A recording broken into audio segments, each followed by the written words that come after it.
Something. Okay. Oh, I probably don't have the microphone on, right?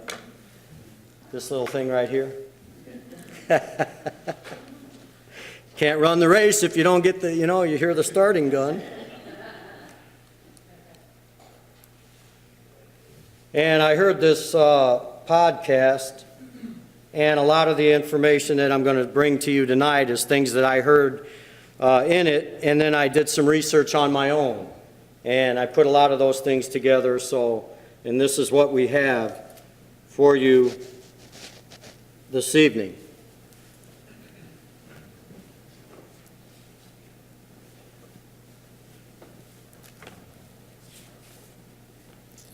Well, it will help if I get everything in the right order.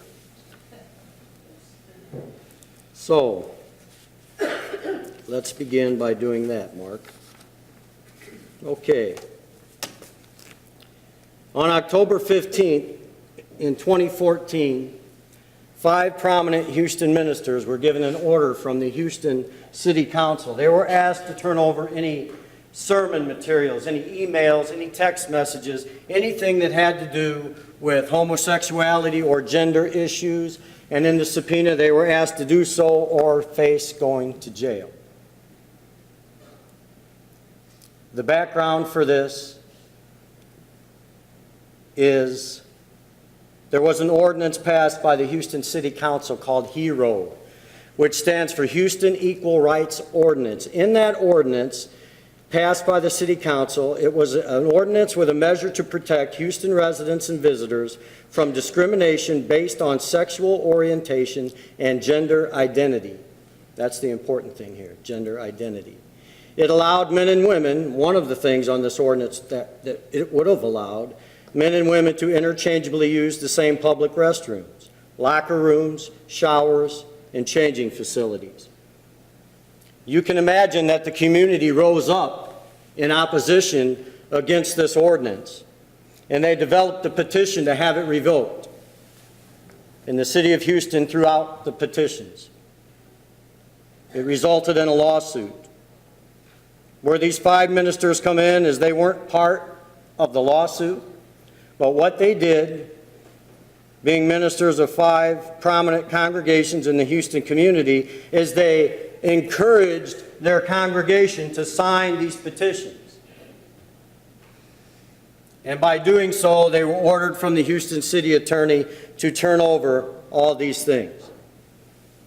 This happened in what is known in the United States right in the middle of the Bible Belt, not even 2 years ago. If you were to Google this or look this up, you'll find a lot of information written on it. It has a good ending. They did get it thrown out. I'd like to tell you that this is an isolated incident, that everything has a happy ending, but it does not. It's not an isolated occurrence. In November of 2015, the fire chief in the city of Atlanta, I did a lot of research on this individual, and I've come to respect him a lot more than I ever did, from what I can read about him. His name is Kelvin Cochran. He's a fire chief in the city of Atlanta. He'd wanted to be a fireman since he was 5 years old. In 1981, he achieved that dream, and he went to work as a fireman in Shreveport, Louisiana. He rose from the ranks of the fire and became fire chief in 1999. And in 2010, he became a fire chief in the city of Atlanta. He didn't have that position long when he was called to work for the Obama administration as a fire administrator. And he did that for some time, and he was asked to come back from the city of Atlanta to assume his position as fire chief. I read an article about Mr. Cochran in the Wall Street Journal, which you can too, and it talked about how exemplary he was in his job, how they responded to fires faster than they did before, under his leadership. And he received many accolades and awards. This was in 2012 that I'm reading about. Mr. Cochran is a believer in Jesus Christ. And for his men's Bible study group, he wrote a book. And he published that book, and you can get it on Amazon. It's called Who Told You That You Were Naked? And in this book, he outlines what is biblical marriage and biblical values. That's where the problem came in. In 2014, the mayor read this book, or read parts of this book, and when you're going to write a book about what biblical marriage is, what are you going to put in it? What it is not. And when you do that, you're going to be speaking against something, and what we know now is no one wants to speak anything against sin, or this sin in particular. I read something in a book, well, I'll share that with you later, but anyway, he had a problem for what he wrote. And when the mayor saw this book, he put Mr. Cochran on suspension for 30 days. And I've done a little research about when something like this happens, when you have something that comes up that's against your convictions, against what you believe the Bible teaches in your workplace. They want to send you to remedial training to get your mind right so that you can accept everything that they want you to accept. Well, from what I understand, I don't know for sure, but I know Mr. Cochran must have not done what they wanted him to do, because on the 30th day they fired him. You can Google it and look him up now. He's in the process in a lawsuit of trying to get his job back. These are not isolated incidents. In Colorado Springs, Colorado, an Air Force cadet was not allowed to put a Bible verse on his whiteboard outside of his dorm room. It's not hard to look at these things and to realize that the culture that we live in, who used to be apathetic towards Christianity, is now turning not apathetic but antagonistic and hostile. I'm reading a book, and I got the title to this book from this podcast. It's called, and I think I told Bill about it, maybe some of you other people, it's called The Great Evangelical Recession. And in it, it has 6 factors that will crash the church in America and how to prepare. I was fascinated by the 2nd chapter. I remember as I started reading this, I could not put it down, because what I was reading, I realized that this is happening. I told my students in class, I said, your Christianity, and I remember telling Jared over the phone, your Christianity is going to be called into question far more than mine ever did, because of what you will grow up and what society will be like in the coming generations. I want to read to you in this 4 trends that this author of this book, his name is John S. Dickerson, sees. And he's a great researcher. He won a prestigious journalistic award from the city of Arizona. Awards that people like Tom Brokaw and Peter Jennings have won, because he's so minute in his detail when he researches things. My mouth is incredibly dry, and I forgot to get some water, but I'll be all right. I'm okay. The host culture is changing faster than most of us realize, inside and outside of the church. That's number 1. The direction of the accelerated change includes anti-Christian reactionism and pro-homosexuality. Number 2. Number 3, the rate of the change toward this direction will further accelerate as the oldest 2 generations die. Listen to this. The rate of change toward this direction will further accelerate as the oldest 2 generations die and take their traditional American values and votes with them. And number 4, the changes will reach a point at which they directly affect church as we know it and life for the individual Christian. Maybe you haven't noticed these changes where we live, but we will. My question tonight is, how do we run this race that the Hebrew writer is asking us to run, and how do we keep on running and keep on running when everything is hostile toward us? How? In this book of Hebrews, if you were to research it, it's written to Hebrew Christians who are struggling with holding on to their Christianity, and they're leaving Judaism, and they're being persecuted for it. And they're being encouraged not to apostatize and not to leave Christ. And I'd like to tell you that what we're living in now, or I don't think we've even seen the tip of the iceberg of what's coming. I think these 3 verses that we're going to study tonight, I think we can look to them and we can see that running the Christian race in such a hostile environment, in short, running the Christian race just got infinitely harder. Click, I remember. Well, how do we keep on running and keep on running and keep on running when these things are against us? As I said, the letter of Hebrews is written to encourage Christians in a time of trial. I want you to first notice that first word that we see in verse 12. Therefore, I did some research, and I know Bill, his sister's a grammatical expert. I know my wife and my daughter are grammatical experts, but I couldn't find out where. But the research I did on this word therefore, it seems to be written in such a way as, imagine this word therefore, that it was in big, bold letters, and somebody with a megaphone was saying, therefore! And what it means is, therefore is a connecting word, and it simply means just what follows is from what precedes. And what precedes from chapter 12 is chapter 11 in the heroes of faith. And the theme of these three verses is right there in verse 1. Therefore, since we have so great a cloud of witnesses surrounding us, let us also lay aside every encumbrance and the sin which so easily entangles us, and let us run with endurance the race that is set before us. We are in a race in this Christian life. And this race differs from most races. If I were in a race, in most races, I would be competing against everyone around me, and I would be running this race to cross the finish line and to get the prize. That's how most races are designed. This race is different than any other kind of race in two distinct ways, because we are not running against each other. I was thinking about this, and I thought, I could probably beat Bill in a race.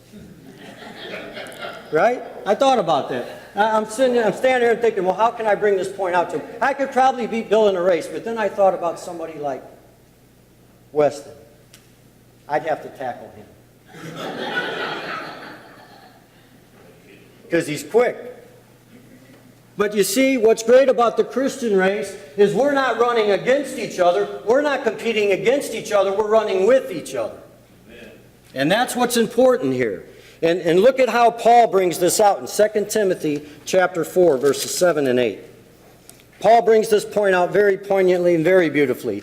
He says, read with me, I have fought the good fight, I have finished the course, I have kept the faith. In the future there is laid up for me the crown of righteousness, which the Lord, the righteous judge, and I want you to know, focus back on, I have finished the course. That word course there, if you were to look it up in the Greek, is race. There is laid up for me the crown of righteousness, notice the language, which the Lord, the righteous judge, will award to me on that day, and not only to me, but also to all of us who run, if we finish, who have loved his appearing.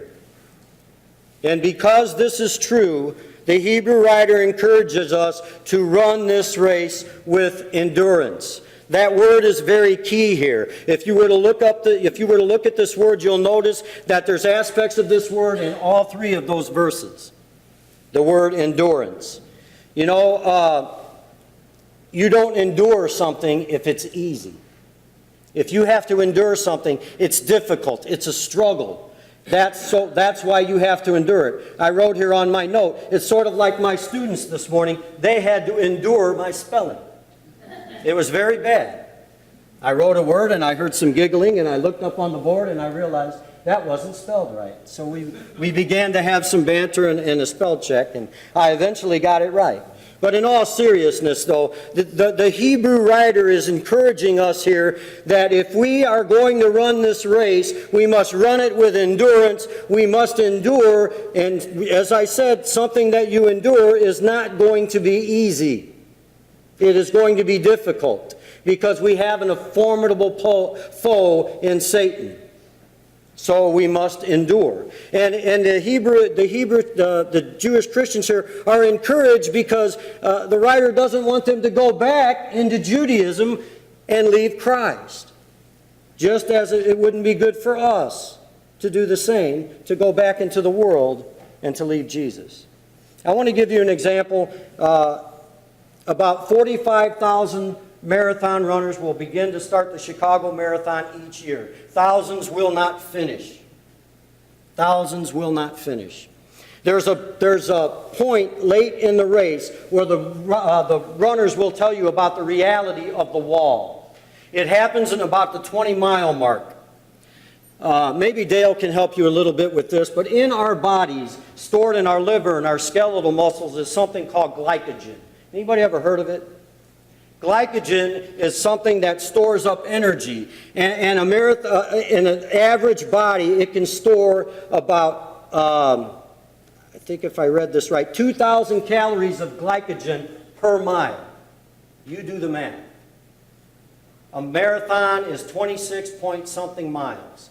In about the 20-mile mark, a marathon runner is going to hit the wall. Have you ever watched someone cross the finish line in a marathon? It's some of the most things you can't not turn away. And what I mean by that is, have you ever seen somebody approaching it and it looks like their body cannot do what they want it to do?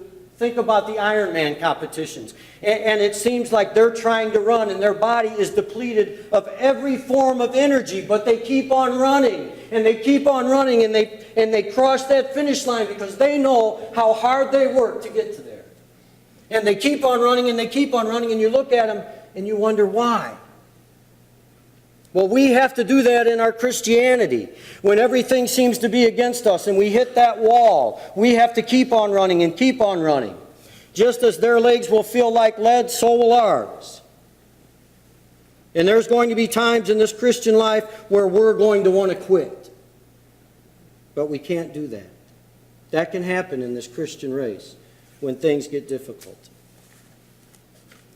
So, we need to take this command to run with endurance very seriously. One of the things that I want you to notice about these three verses, go back with me to verse 1. Therefore, since we have so great a cloud of witnesses surrounding us, let us also lay aside every encumbrance and the sin which so easily entangles us, and let us run with endurance the race that is set before us. I want you to notice that we cannot choose our race. It's the race that God sets. It's not the race that I set. It's not the race that you set, but it's the race that God sets. And our races will not be the same. They will be different in length. They will be different in sorrows and trials, but they will be different because each one of us is different. In our challenges and our sorrows, this race will be different. I can't run your race for you, and you can't run your race for me. And let me give you a good example about that. Parents, one of the most difficult things to do is to watch your children grow up. And I'm speaking from experience because it just happened. You know, for 20-some years, they're under your feet, and they're right there, and you're involved in their lives. And all of a sudden, one gets married and one leaves home. And as I teach these kids downstairs and I watch these little kids, it doesn't matter how big they'll get. They're still your babies. They're still your kids. And to think that when they go away or they're living in the next town that you don't think about them or you don't worry about them, but there's a point in a parent where you want to control things. And you realize that you must give that up because you're not going to be able to prevent every pitfall that will come along in your child's life. But you want to, but you can't. And we have to give ourselves, that's why I understand that we need to mold and shape ourselves as clay in the potter's hand. And when life gets the most difficult for me in this is when I don't want to let God shape me, I want to do the molding. But we can't do that. So we run this race, and we run it with endurance. But how can we not only run, but how can we finish? Well, the Hebrew writer gives us three strategies that we have in finishing this race. He tells us how. And the first strategy is remember the heroes. Look back at chapter 12 and verse 1. Therefore, since we have so great a cloud of witnesses surrounding us, let us also lay aside every encumbrance. Well, let's look at that. Since we have so great a cloud of witnesses surrounding us, what that's talking about is to remember the heroes from chapter 11. And imagine this. I looked at several commentaries on this and several people's point of view. Imagine yourself in a Roman Colosseum, and you have people in the crowd. You have Abraham and Moses and Isaac and Jacob and Paul, and they're going, go, go, go, go, as you're running this race. And as picturesque as that seems, that's not what's being said here. This is not them being witnesses of us, but them being witnesses to us. The emphasis is not on what they see in us, but what we see in them. It's their example. So, we need to bring them into mind. And not only, if you look at the language here, so great a cloud of witnesses, don't you think that that could also mean Christians who've lived before you, Christians who've been great examples in your life? I can think when I think about that, I think about my mother, and I don't tell her enough, but I think about the things that she did for me growing up, quietly, never saying anything, but the sacrifices she made to make sure that I had clothes on my back and food in my belly. And I think about my brother who took me in at the time when I was being most difficult, and he took me into his home. And then I think of an elder by the name of John Bogle who passed away, who took the time to give an 18-year-old kid the time of day. There are people that I remember, that I think about in running this race. And there are people that I know that sometimes I let them down, and I don't want to let them down. But I'm susceptible to Satan just like every one of you. He doesn't take a break with me. He works just as hard on me as he does you. But not only on those of chapter 11, but think about Christians that's lived before you and inspired you and keep on running this race. Because we have this great cloud of witnesses. So remember the heroes. The second strategy, drop the weights. This is so poignant. These 3 verses, I'm telling you. How many times have you heard this preached, Bill? A lot, right? There is a mouthful here. But it's something that you can picture. You ever seen anybody trained to run? You ever seen them wear ankle weights? I remember I wore them one time. Believe it or not, I used to run. I ran yesterday, as a matter of fact. I ran to Dunkin' Donuts, but that's not the same thing. But I remember one time I was running about 6 miles a night with a buddy in the military, and we decided we'd get these little ankle weights, and we got on it. Man, you take those things off and you feel like you can run like a gazelle. You know, because you feel so, the encumbrance, you don't have that anymore. And picture that when you see the Hebrew writer here. It says, cloud of witnesses surrounding us, let us also lay aside every encumbrance and the sin which so easily entangles us. Lay aside the weights. That word encumbrance there, if you were to look that up, means weight, mass, or bulk. Now this may be something evil or not something evil. Now this can be something that's just a weight to us, something that's weighing us down. I think about when I was in Little League. If any of you have ever played Little League, you know the hardball throwers, don't you? You know the fireballers on certain teams because you know that you're going to have to face them. And I remember I had one on my team. And in practice, I had to face him, and I was 10 years old, and my knees were knocking because, boy, could he throw fast. And how are you 12 years old and already be 6'1" and have chin hair? But he did. He did. I mean, he could throw, and you'd have that donut. You'd put 2 donuts on that bat, and you'd be swinging that bat, and as soon as you go to compete, though, you knock that bat down, you knock those donuts off because you got to be able to swing, and you got to be able to catch up to the fastball that he's going to throw you. That's what, picture that when you think about dropping the weights. Whatever it is in your life that's keeping you from running this race and keep on running and getting to the finish line, drop it because it's hindering you. It will not help you. So we need to dump it. So, and as I said, it could be something evil and not something evil. And, you know, you might ask yourself, well, how do I know it's a weight? And I think all of us know that question because we can ask ourselves the question, is this something that is hindering my relationship with Jesus Christ? We can answer that truthfully. Most of us can do that. I know I can. I know what the weights are in my life, and I'm sure you know what the weights are in your life. You know what's hindering you or tripping you up. It's sort of like a manager of money. I'm sure they would say, you know, that's a bad stock, dump it. So get rid of it. Drop the weights. Now, the writer moves on to something evil. You know the word sin, if you were to look it up in this context here, I have a Strong's text, and the word sin, I love the definition of it. Missing the mark. Missing the mark, failure, a wrong, or an offense. And then it says, you might think this is just talking about a sin, but this is talking about, it's a definite article. What this means is sin in general. Where do we live?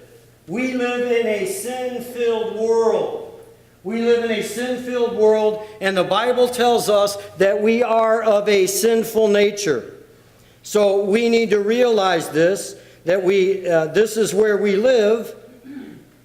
So it's going to be easy for us to get tangled up. It's almost like running a race with our shoelaces tied together. We're not going to be able to do that too well. You know, I'd like to tell you, if you're somebody who wants to protect your children or yourself from any evil in the world, I'm going to tell you how to do that. You put yourself in your house, you lock yourself in, and you never come out. You know, that sounds silly, right? But I guarantee you, when you walk out your door during the day, you're going to come across evil. This world, what we're trying to strive for is heaven. But in this world, who runs this world? Think about it. Satan.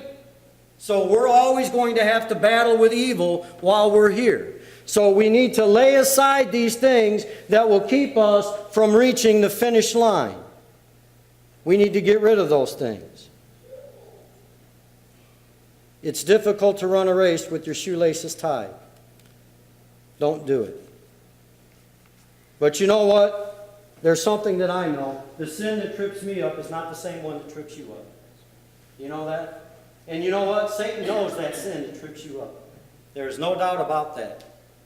So, whatever it is, the end result is going to be the same. We're both going to fall on our face. So, whatever these weights are, drop them. Click. Third strategy.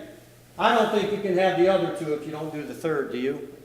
I think that's kind of the third strategy, focus on Jesus. Look at this. You know, this first strategy is in the two strategies are in the first verse, but in verses 2 and 3, the last two, fixing our eyes on Jesus, verse 2, the author and perfecter of faith, who for the joy set before him endured, there's that word again, endured the cross, despising the shame, and has sat down at the right hand of the throne of God. We need to focus on Jesus. I love the word fixing here. If you were to look up this word fixing, I love the definition that it gives in Strong's. When I read this definition, I had to look at it because it really opened up the whole verse for me. It says to look away from all else. Wow. You ever look up words? Look away from all else. You know what that tells me? Whatever it is that's diverting your attention, as Dale said this morning, when something diverts your attention, it's going to throw you off your game. And whatever diverts your attention, get rid of it and focus on Jesus. Look away from all else. That's what these Christians are being encouraged to do, and we know that that's what we're being encouraged to do. God gives us this word also. So we need to focus on Jesus, fixing our eyes upon him. And as I said, the verb here indicates to intentionally move from one place to another. That's purposefulness. We are asked to focus on something. We were focused on something else. Now we must look away and focus and fix our eyes on Jesus. Why do we do this? So we don't get distracted. That's why we do. Why should we focus on Jesus? So we don't get distracted. The writer gives us three reasons. The first is Jesus' perfectly embodied faith. Let's look at these verses again. Fixing our eyes on Jesus, the author and perfecter of faith. Jesus ran this race perfectly. That's why we can look to him. He embodies faith. He's the founder or finisher. And all that means is the author and finisher. He's where everything begins. and ends. Look at 1 Peter chapter 2. I found it interesting in coming to these lessons with Tom and Mario that they used some references that I will too. And one of them that they both used was 1 Peter chapter 2. Look at 1 Peter chapter 2. You know, when you get used to using a computer, you know, that was good advice, Dale, to get back to using the Scripture. My fingers don't want to work. In 1 Peter chapter 2, verses 21 through 23. 1 Peter 2, 21 through 23. For you have been called for this purpose, since Christ also suffered for you, leaving you an example for you to follow in his steps, who committed no sin, nor was any deceit found in his mouth. And while being reviled, he did not revile in return. While suffering, he uttered no threats, but kept entrusting himself to him who judges rightly. Jesus embodied faith. Consider him, focus on him. And the second reason is he personally endured suffering. Jesus did that for you and me. That was a beautiful prayer that Alec worded this morning. And after studying the lesson, I realized when he talked about it, and I don't want to I'm just paraphrasing it. I don't know if I remember fully. But I remember him talking about, Jesus' perfection and how he didn't deserve anything that he took for us. Jesus willingly subjected himself to the humiliation of a cross. You ever see a depiction of Jesus dying on the cross? Most of the ones that you see will not be accurate, because the person that died on the cross didn't have any clothes on. They were naked. They were naked in front of the whole world to see. And they were affixed to a piece of wood out in the middle. They were a public spectacle. The Romans would not even kill their own citizens in that way, no matter how heinous their crime was. And the Lord of heaven, God the Son, died in that way on the cross. Do you think that we will have to endure anything as he did? Think about that. But what you and I will endure is nowhere near what Jesus did. Nothing was more shameful than the cross. And Jesus' cross was unlike the two thieves, because not only did he die the excruciating physical pain, but he took on my sin and your sin. That's when the prayer hit me. You know what? He who was not polluted became polluted for me. That's powerful. He who knew no sin. Look at 2 Corinthians 5, verse 21. That's why we look to him. In 2 Corinthians chapter 5, look at verse 21. He made him who knew no sin to be sin on our behalf, so that we might become the righteousness of God in him. While the physical pain was excruciating, can you imagine hanging there for all the world's sin? Why did he do that? For the joy set before him. Jesus told his disciples that he had work to do while it was day. The night was coming when he would not be able to work. He knew what he had to do, and he knew why he had to do it. And he knew the joy that it would bring in redeeming us from our sins. And now, I think Jesse mentioned this morning. He had in his prayer something about being seated on the right hand of God. You know where Jesus is at now? When you look at these three verses, he's in a position to help you and me run this race. It says, notice this, fixing our eyes on Jesus, verse 2, the author and perfecter of faith, who for the joy set before him endured. Why do I endure, God? Why do you cause painful things to happen in my life? Because of the joy. I have to tell you, I love my class. I haven't been teaching the kids in such a long time, and I got a group that I haven't taught. I always taught Jared's age or Bethany's age. And I tried to get across to them, and I asked them tonight to think about some of the things that I'm going to speak about. And I told them that it was important to me. I mean this from the bottom of my heart, and it's my opinion, but I believe Christianity for the generations coming up will be far different than it is now. I think we've only started to see things that are happening in the world in which we live that is turning antagonistic towards us. And I think these 3 verses are so important and will be so important in our lives. And I'm not trying to scare anyone, but you know what? Get on the computer.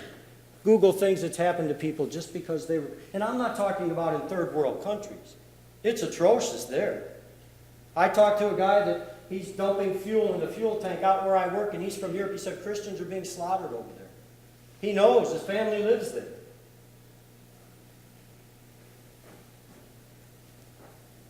But you know what?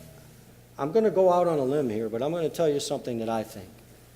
I think that generation will be stronger than us. One of the points that in the book that I'm reading about the great evangelical recession, when it talked about the 2 older generations dying off, taking their traditional American values and votes with them, we might pat ourselves on the back. We are of those generations. Let me tell you something. Those generations failed. The church is dying at an alarming rate. We're not saving our children. As much as we want to pat ourselves on the back, this past generation, where are the children of those generations? So what I'm saying is, I'm not trying to pass blame, but what I'm saying is somewhere along the line we have to learn from our mistakes. Whatever we have to do to save our kids, we need to do it. And you know what? And Dale, you did step on some toes, but you were right on today about one thing I really hit me. Do you think Susie and Johnny and little Billy and little Sarah are going to grow up and serve God when their parents' devotion is everywhere else? When they're not into it? They're not. That's not saying that you can do everything. You can do everything right and it still turn out. I realize that. But I'm saying it for the most part. We have to train our children. That's our job. That's the job that God gives us. I'm going off a little bit, so just something that I noticed about that, to where we might want to pat ourselves on the back and say, oh, look what this happened, look what this happened. And, well, something went wrong there. But anyway, I digress. Jesus perfectly embodied faith. He perfectly endured suffering. And finally, the third reason is he is in a position to come to our aid. Notice Hebrews chapter 1, and then we'll get to the conclusion. Hebrews chapter 1 and verse 3.